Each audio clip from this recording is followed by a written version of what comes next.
ఒక జన్మంతా చెయ్యవలసిన సాధన ఒక్క శివరాత్రి నాడు చేస్తే చాలు. ఇక ఇంతకన్నా నువ్వు ఉపాసన చేయడానికి తేలికైనటువంటి రోజు రాదు. ఎందుకని? ఆయనే జ్ఞానజ్యోతిగా ఆవిర్భవించాడు. యావత్ బ్రహ్మాండం నిండిపోయేటటువంటి జ్యోతిర్లింగంగా వచ్చాడు.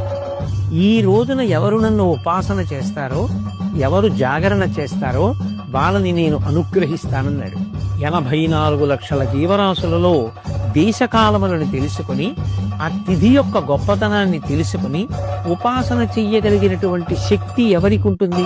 ఒక్క మనుష్య ప్రాణికే ఉంటుంది. అందుకే జంతువునాం నరజన్మ దుర్లభం.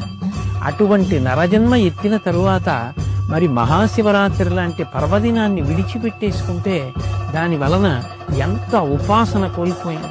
అలాగే మహాశివరాత్రి ఒక సంవత్సరాన్నంతటినీ కూడా ఒక రోజుగా